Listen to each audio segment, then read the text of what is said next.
Hello everyone and welcome to my video series on human resource management. In this video, you are going to get a glance of recruitment and selection processes at an organization. As you all know that my video series on human resource management are very effectively used by the students who are pursuing their MBA or PGDM program or even for BBA students. It can be useful for those students who are pursuing these courses affiliated to universities or autonomous colleges in India as well as in abroad.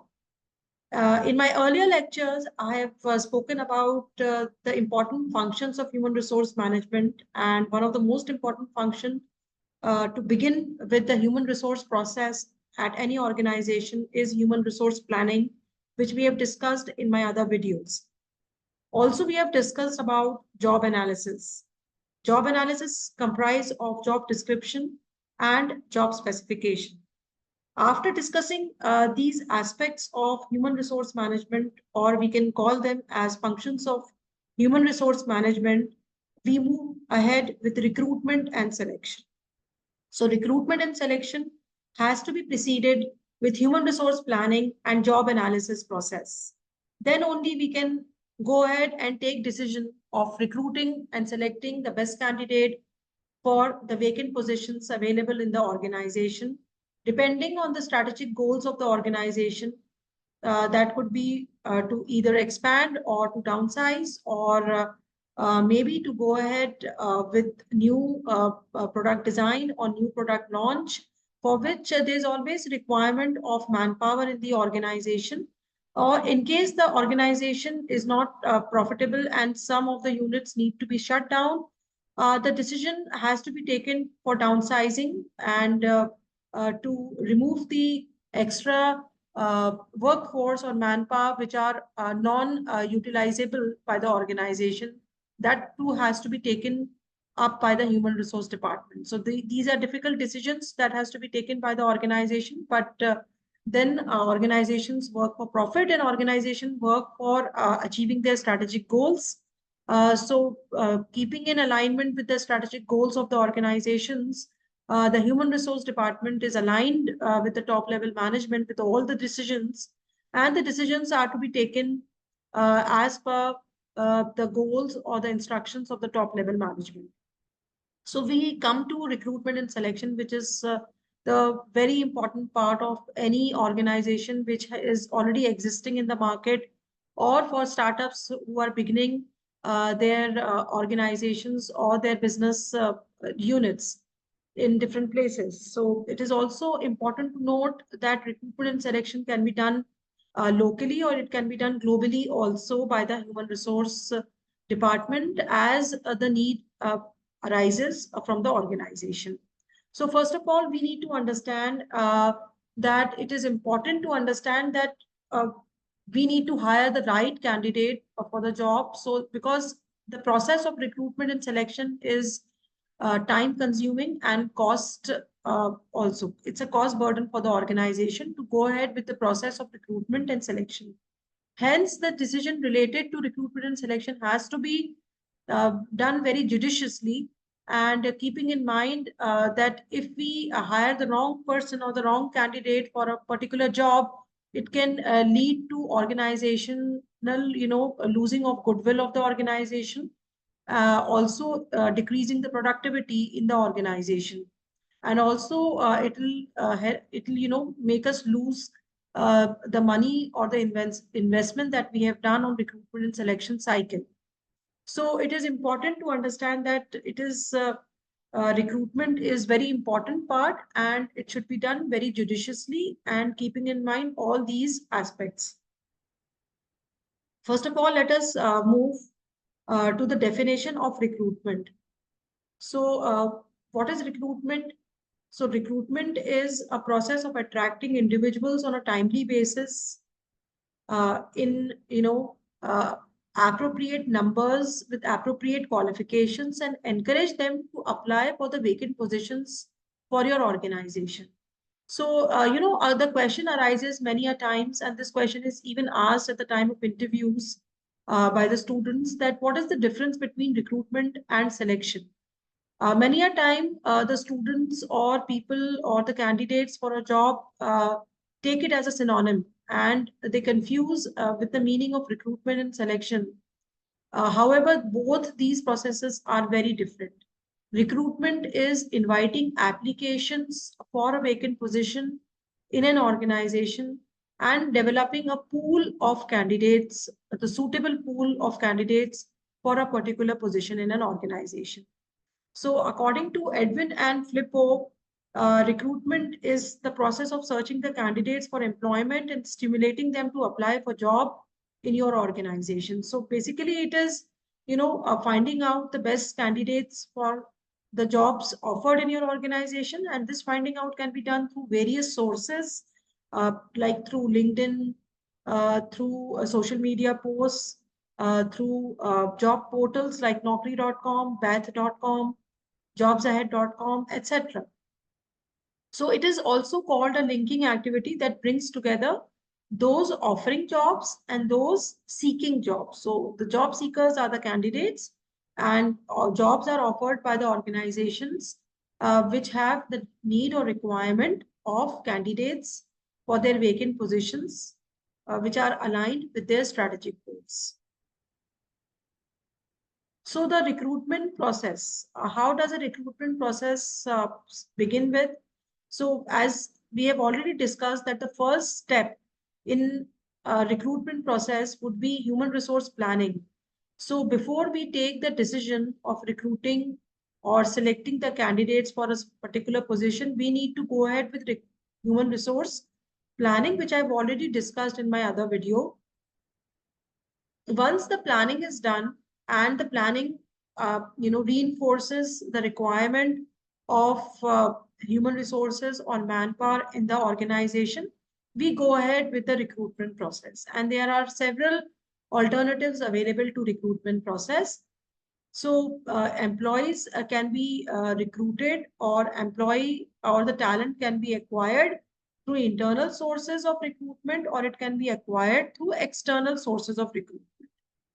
Internal sources of recruitment could be movement of employees within the organization who are already existing employees through transfers or through promotions, while external sources of recruitment would be finding fresh blood for the vacant positions in the organization. Internal sources of recruitment applies several internal methods of recruitment, and external sources of recruitment applies several external methods of recruitment. So we are going to do these sources and methods of recruitment in this video. So what is the process or sources and methods? So recruitment sources are places where you may find qualified individuals. So what could be these sources? These sources could be, LinkedIn, social media, or it could also be job portals, or it could be employment exchange, or it could be the database of the organization itself. And what are the recruitment methods? Recruitment methods is means by which potential employees can be attracted to the firm. So what methods should the organization apply in order to attract potential candidates for the vacant positions? So there are two sources and methods of recruitment, as I already said, internal as well as external. Now, first of all, let us have an understanding about the internal sources of recruitment. As I already mentioned, internal sources are those where you find a pool of candidates available to you. So people who are already working in an organization constitute the internal sources of recruitment. For example, people who are retrenched. Retrenchment means that if there is lack of enough projects in the organization, the employees are asked to leave the organization. And whenever there is more vacancies required or more projects come to the organization, these people are called. Then there are certain retired employees, and if they achieve their age of retirement, maybe their retirement age can be extended. Then dependents of the deceased employees can also form internal sources of recruitment. So whenever the vacancies arise, someone from within the organization can also be upgraded in the form of promotion given to that person, or also transferred from one location of the organization to another location of the organization. So this is how our pool of internal uh, candidates can be created through the internal employees who are already working or associated with our organization.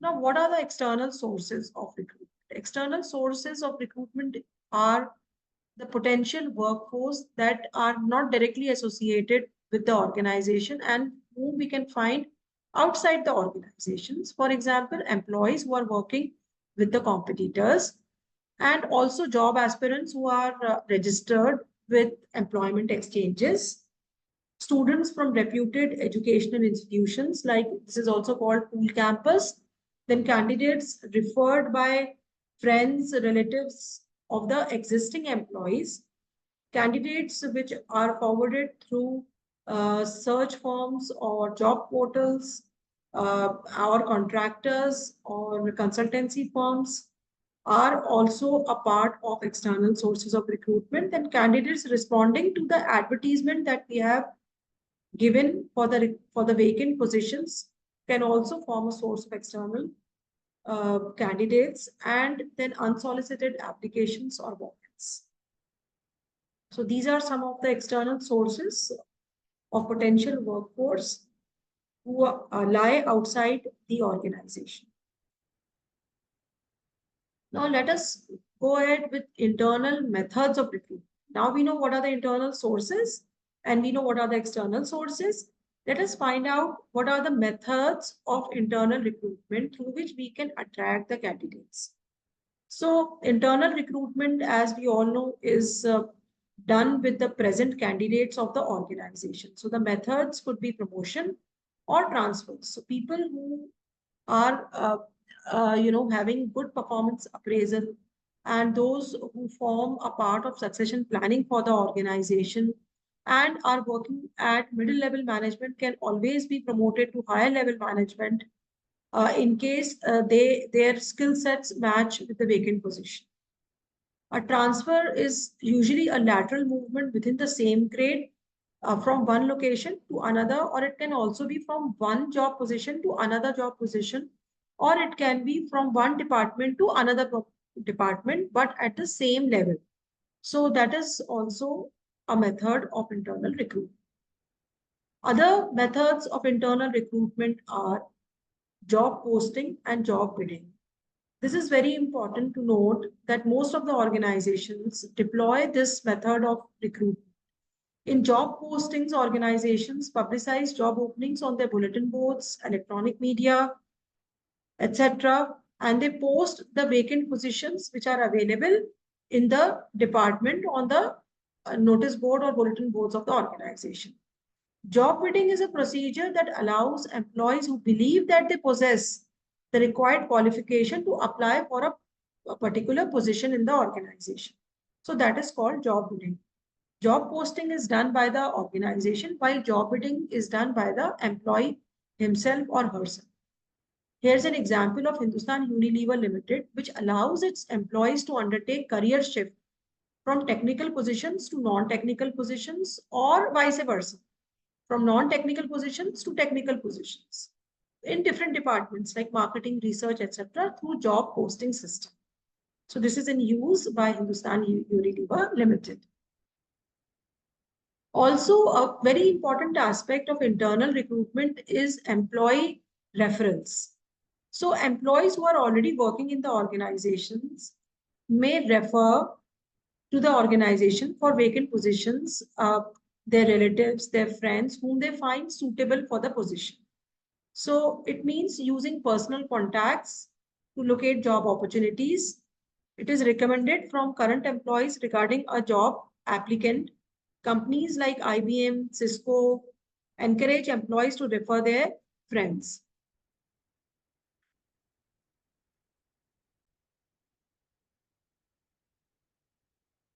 So this is how employee referrals become very important to the organizations, because employees get also employee referral bonus for recommending good candidates.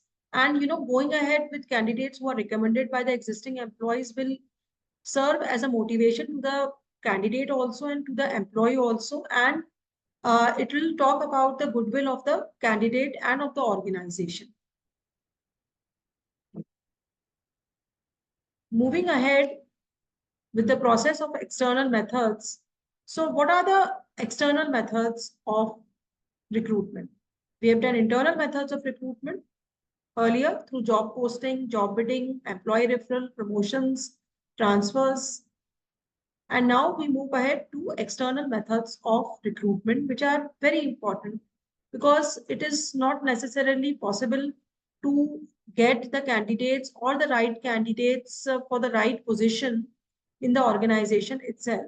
Therefore, the organization may go outside or externally finding candidates, suitable candidates for the positions vacant in the organization.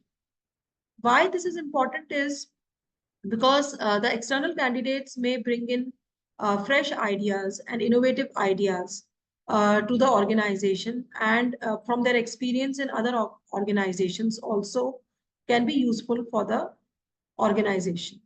Therefore, external methods are also very important, and there are various methods of external recruitment of candidates, direct methods, indirect method, and third-party method. So direct methods are through campus placements. The organization can have a drive in campuses. This is usually meant for positions at lower level for freshers where experience is not required. Indirect methods are like newspaper advertisements or television or radio advertisements, although television and radio advertisements have been replaced by LinkedIn advertisement and other social media advertisements. Then third-party methods are contacting the consultancy firms, employment exchanges, gate hiring, unsolicited applicants, internet recruiting, headhunting, and employee poaching. So let me just give a brief overview about these methods of recruitment, which are external methods of recruitment. So we all know that giving advertisement in newspaper is there, which is very important. And for example, in Economic Times or in Times of India, the national dailies, which are read by millions of people in India, there will be a lot of good candidature pool available if we give advertisement in these newspapers. Also, as I said, indirect methods could be posting advertisement on social media like LinkedIn or Twitter or Facebook or maybe Instagram. But mostly these days, organizations post their job application advertisement on LinkedIn because organizations find that this is a professional platform of professional workers who are seeking jobs. Then in third-party methods, there are several consultancy firms who have a pool of candidate and they can provide assistance to the organization in giving good candidates to the organization. Then there are employment exchanges made by the government of India, where the people who are unemployed can register themselves and they can tell about their career goals as well as their skills in the employment exchange forms, whereby wherever any vacancy arises, the skill sets can be mapped and these candidates can be called for the interview. Gate hiring or contractors are where it is basically meant for the labor workforce, where every day at the gate, whatever the requirement is there at the factory, those number of labor are contacted and they are given jobs. Unsolicited applicants are those who walk in the organization with their resumes or applications, and they are kept with in the pool or the database of the organization. And as and when the need arises, these candidates can be called for interview. Internet recruiting is same as a social media recruiting, where job portals can also be contacted like jobsahead.com, naukri.com, timesjob.com, bath.com, indeed.com are some of the websites uh, which provide assistance in recruitment and selection of candidates for any organization, and they have a pool of candidates available to them, and the matching skill sets of the candidates can be called for the interview round. But this forms a method of recruitment, and it consists of database of candidates for the vacant positions in your organization.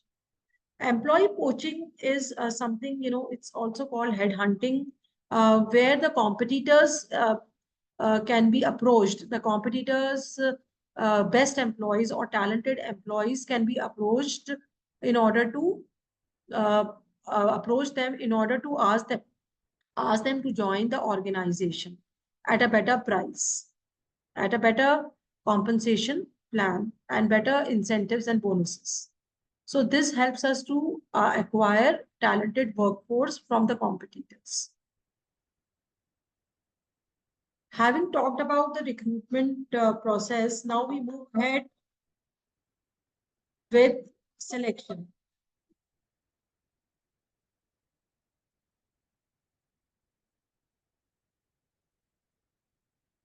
We move ahead with selection now. Selection, once the recruitment process is over, and now we have invited candidates for a vacant position, either through job portals or through employment exchanges or through consultants or third-party contractors, or we have given advertisement in the newspaper or on LinkedIn. Let us see that we are receiving so many calls or applications or resumes to our database. Once we have received applications, the best pool of candidates, we can select the best one who fits in our organization through the process of selection. So selection is a process of choosing from a group of applicants the individuals who are best suited for a particular position and organization. Goal of selection process is to properly match people with job and organization, both. So it is not just the job that we are matching with, but also the organizations. So what are the essentials or features of good selection process? So for a good selection process, we need to pick the individuals possessing the relevant qualifications. For example, if we are having a selection interview or selection test for marketing department, we cannot hire a person from HR specialization. We need to see that the person has the relevant qualifications, have the matching job requirements with the profile of the candidates. The profile of the candidates talks about experience in marketing, so you cannot put that person in HR department. Then we can also use multiple tools and techniques to find the most suitable candidates capable of achieving success on the job. What is the process of selection? The process of selection comprises of these 8 steps. So these 8 steps, I'll take you up with these 8 steps. These are all very important steps. And if these steps are followed correctly in an organization, I'm sure you'll be able to select the best candidate for yourself. So the first step is reception. So when we talk about selection process, we know that we have invited the pool of candidates, from the pool of candidates, some candidates who are relevant to the organization. So the first step would be that these candidates would be visiting your office or the organization. So the reception of these candidates should be very warm and friendly and courteous. And why this should be like this? Because we need to build a goodwill for our organization, and the reception is the face of the organization. Whether we are hiring this candidate or not is irrelevant, but first the impression of the organization on this candidate should be very high and should be really encouraging, so that the employee may want to be selected in this organization and may want to give the best in the interview, so that he or she is selected for the interview. So employment possibilities are also communicated honestly and clearly to the reception, and the candidates can come and they can be briefed about the job, the profile, the interview process at the reception itself. Next comes the screening interview. So before the actual interview takes place, the candidate has to undergo the screening interview. The HR department tries to screen out the misfits through this courteous interview. A prescribed application form is given to candidates who are found suitable. So since we have received many applications for the vacant positions in the organization, it is not necessarily that we need to conduct the interview for all the candidates. We can check the applications or the resumes of the candidates and keep only and ask only those candidates to wait at the reception area, those who have relevant experience for the vacant positions, and the rest can be asked to leave. After the screening process, an application blank is given to the candidates who are remaining there after the screening process, who have been filtered. So it is a printed form completed by job aspirants detailing their educational background, their experience, their personal data. So it can comprise of, the date of birth, the city, the address, phone number, email address, their, nationality. Also, it may comprise of their experience and number of years of experience in the past companies, and the names of the companies, the job duties and responsibilities in those companies, and also about some references can be asked for in the application blank. So these are some of the contents of application blank. It comprises of personal data like address, gender, identification marks, etc. Then marital status can also be, asked, whether single or married or children or dependent. Then extracurricular activities like sports, NCC, leisure time activities, hobbies that can be mentioned, which are relevant to the job. Physical data can also be asked if it is relevant to the job, like height, weight, and health conditions. Educational data is, of course, required and sought from the candidates, like class 10th, 12th, graduation, post-graduation mark sheets, if any distinctions are there. Then any certifications, if done by the candidate, can also be mentioned in the application blank. Employment data can also be gathered, like the experience, the time period of the experience, the duties and responsibilities in the past jobs, salary drawn in the past job, then notice period to be served in the past job. Also, references are asked by the organizations, where the candidate can mention two or more names who he or think who he or she has worked with earlier in the organization, and someone who can recommend the candidate for this job position, and someone with a good caliber and a good profile should be forming the reference. Now, once the application blank is filled in by the candidate, we can go ahead with selection test. Selection tests are like aptitude tests based on, job requirements. For example, if you are selecting candidates for IT company, then you might have a selection test on coding. So you may ask the candidate in which programming language that candidate is comfortable and can give a test on coding language. Also, if you are hiring people for marketing positions or HR positions or production positions, in that case, aptitude test or quantitative techniques test or verbal ability test is also useful. So a test is a standardized objective measure of a sample of behavior. Selection tests are increasingly used by the companies these days because they measure the individual differences in a scientific manner, and there will be no individual biases.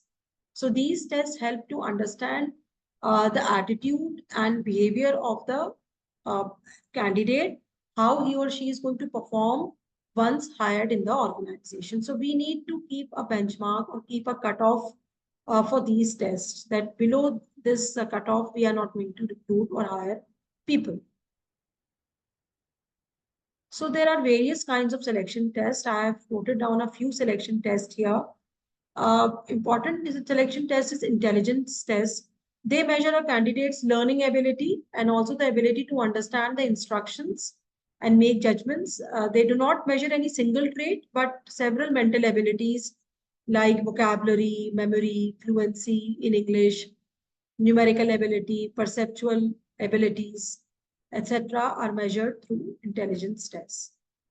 Aptitude tests are also very important, and aptitude tests tells whether the person is fit for the current job position or not. They measure a candidate's potential to learn clerical, mechanical, or mathematical skills. Since they do not measure a candidate on the job motivation, they are administered in combination with other tests. So it is not necessarily that we need to perform one test or two tests. It can be a combination of more than one test. Other selection tests could be personality tests. So we need to understand whether the personality of the candidate is fitting in the role which is to be acquired for or which is vacant in the organization. So they measure basic aspects of candidates' personality, such as whether they are self-motivated, they are emotionally balanced, have emotional intelligence, self-confidence, interpersonal behaviors, they are introvert or extrovert. So there are various kinds of personality tests available over the counter. So these are projective tests, interest tests, and preference tests. So projective tests expect the candidates to interpret problems or situations based on their own personal motives, attitudes, or values. For example, they can be asked to interpret a picture, or they can be given a situation and their reaction can be noted for that situation. Then another kind of personality test is interest test to find out and to test whether the person who has applied for a certain position is interested in that career aspect or not. So these are meant to find how a person is in tests compares with the interest of successful people in a specific job. These tests show the area of work in which a person is most interested so that we can give a job opportunity to the candidates who really prefer that job rather than someone who is coming to the job just for the heck of it. So people who are really interested and show skill sets and show enthusiasm to join a position should be given the particular job which is vacant in the organization. Then comes the preference test. Preference tests, these tests try to compare employee preferences with the job and organizational requirements. The employees can be asked what is their preference. For example, in a job for a professor in a university, the preference can be whether they want to join as a professor, as a head of the department, or as a dean, or as an assistant professor, or as a lecturer, depending on their experience and depending on their number of years of exposure to the field for which they are applying for. Next, we come to selection tests, other selection tests, which are achievement tests. So these achievement tests are designed to measure what the applicant can do on the job currently, or whether the testee actually knows or what he or she is claiming. For example, if someone says that their speed as a steno on a computer keyboard is 50 words per minute. So you can check that by asking them to type. Or if someone says that they have written several programming codes or through programming language, so they can be asked to show their database or their codes that they have written. So this will show, the credibility of the candidate. Then there are certain simulation tests or exercises which are usually used in pilot training programs or pilot hiring programs where someone says that he or she has undertaken course of a pilot. So the simulated pilot or the airplane environment is created where the candidate can be asked to demonstrate their skills. Then comes the assessment centers. Assessment centers are standardized form of employee appraisal that uses multiple assessment exercises like role plays and games where the employees are asked to bring in their knowledge and exposure to the current affairs, and they're asked to play the role for which they are being recruited. And it can be measured, it can be seen, it can be observed by the interviewer or the selection test giver that how one is performing through these role plays. Then certain organizations or certain jobs require psychomotor abilities. So for such jobs, we need to understand whether the candidate has the strength, coordination, and dexterity. So such tests of physical abilities are carried out by organizations for physical jobs like the job of a gym instructor.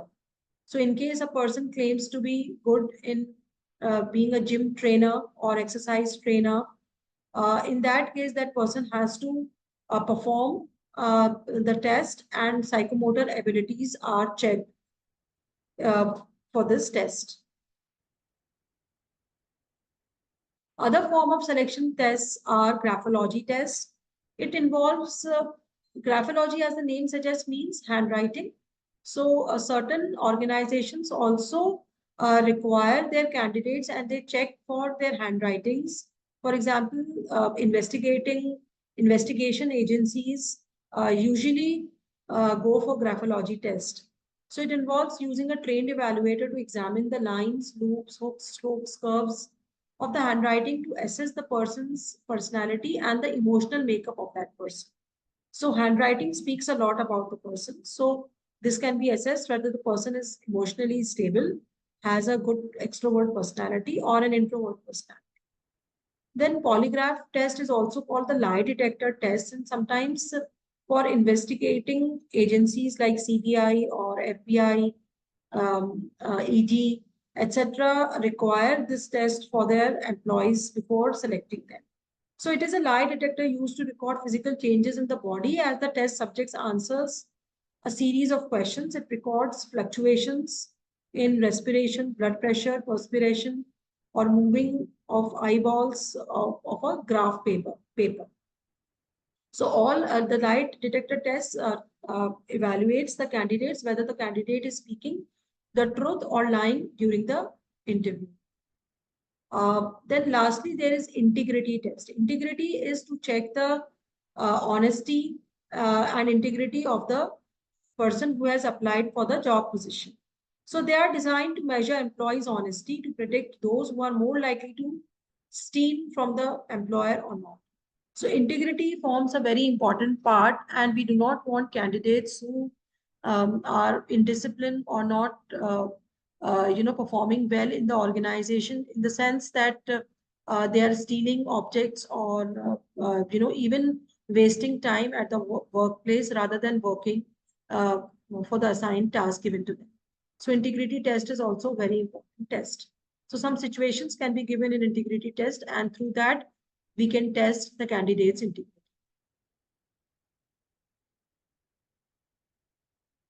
Next comes after selection test. After doing selection test, you have already zeroed down to a certain candidates who you find suitable and who have passed the selection test, and who you find that the scores of the selection test is above average or above the cutoff that you have kept for your organization. Then you can call these candidates for the most important part of the selection process, that is interviews. So interview is a discussion between the interviewer and the interviewee or the candidate for the selection for a specific role in the organization. There are various types of interviews, and we need to understand these types of interviews because they can be used in combination, or they can be used single-handedly, or they can be used by a panel of experts, or they can be used by an individual. So interviews can be unstructured interviews or non-directive interviews. These interviews are such where there are no set questions, and there are probe questions which are asked from the candidates from the answers that the candidate is giving.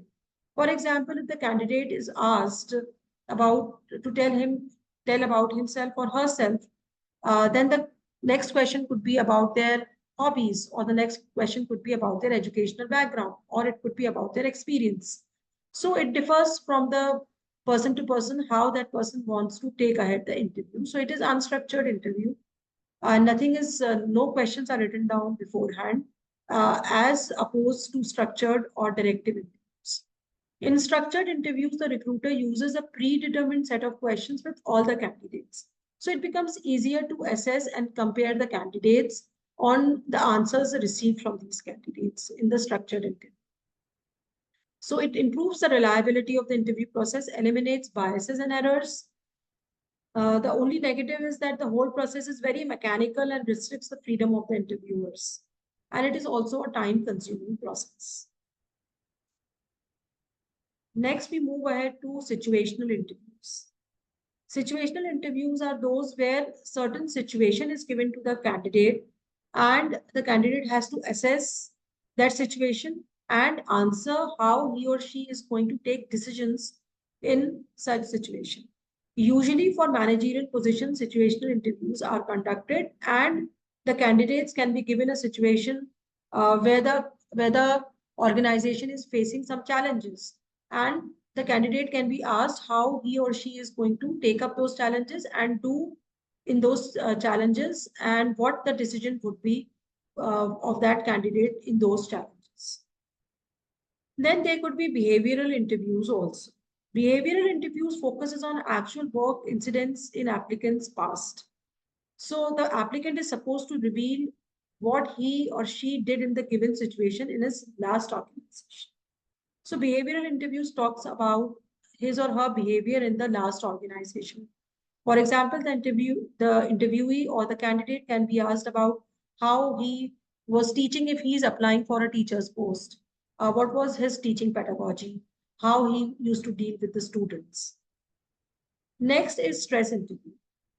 Stress interviews are again meant for the manager's position, and it is to check the stress level that the managers can take up during their work, real work, actual work, because organizations do not want to invest in people who cannot take up stress, and they are not able to cope up with the changing environment of the businesses and the challenges that the businesses face.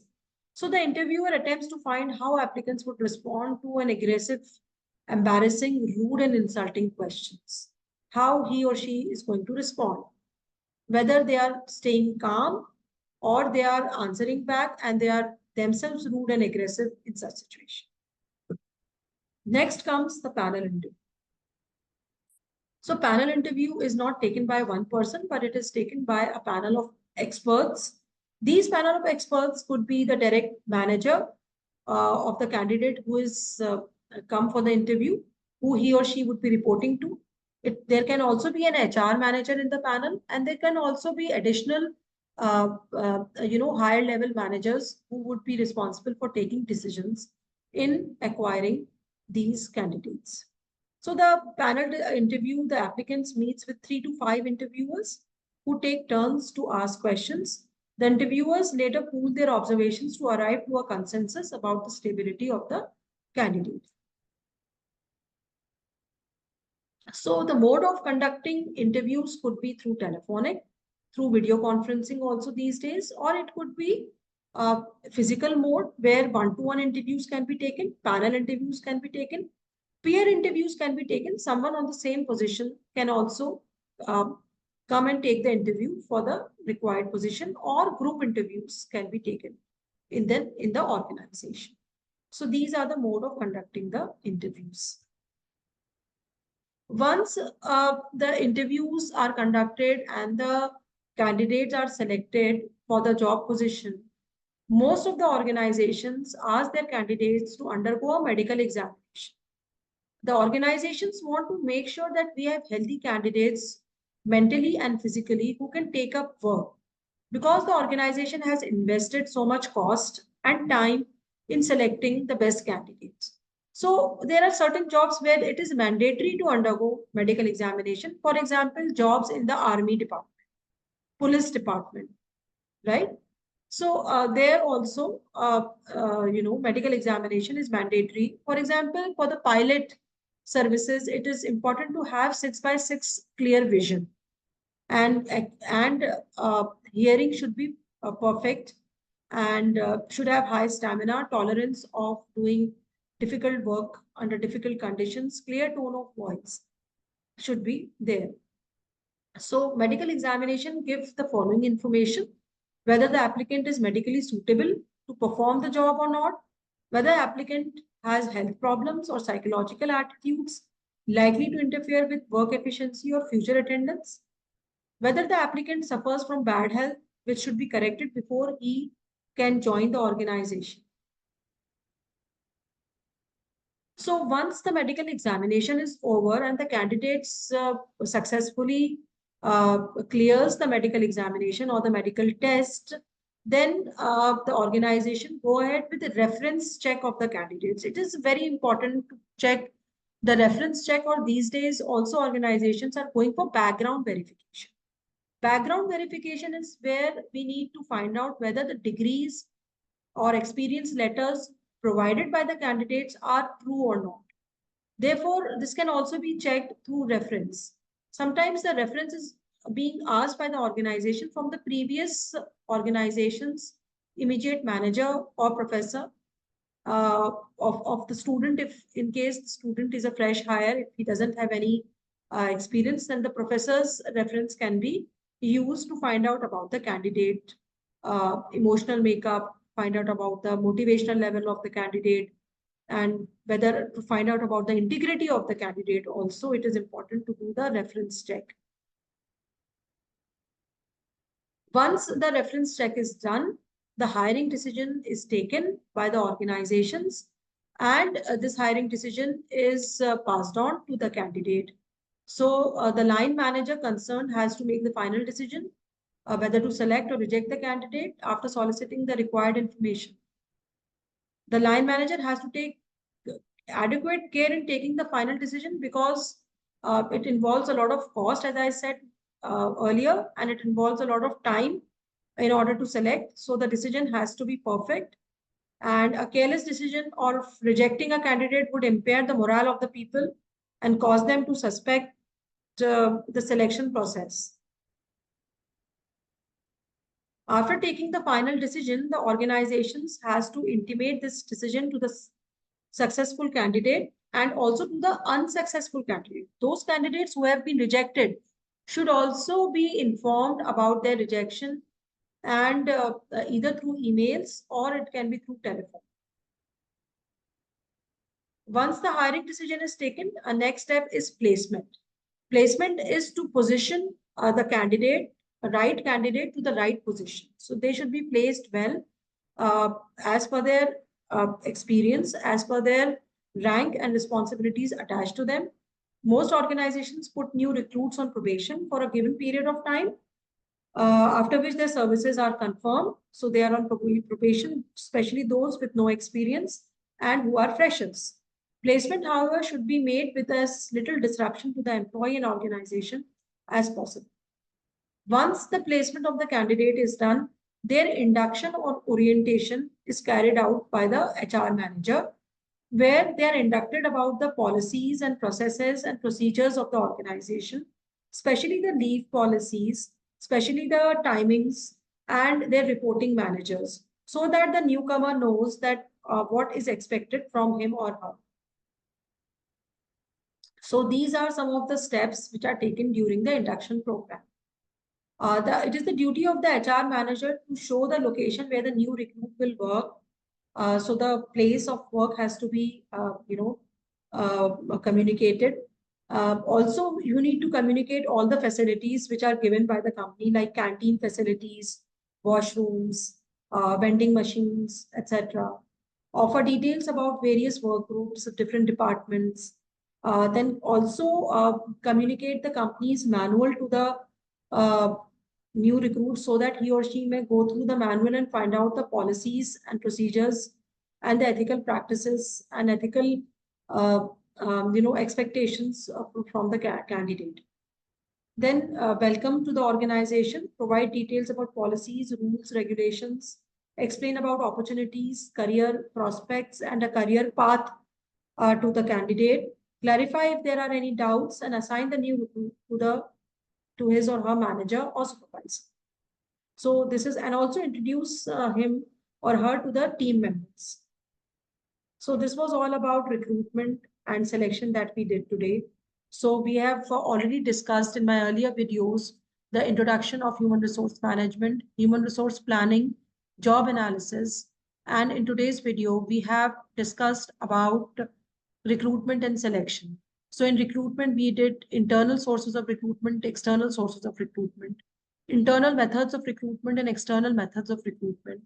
We also did selection, and in selection, we did the process of selection starting from reception and ending at reference check. And we also did what contains in an induction program. So this was all from my side in this video. Hope you're enjoying my videos in human resource management, which are specifically made for the students who are pursuing BBA, MBA, PGDM from autonomous colleges or from affiliated universities. Thank you and all the best.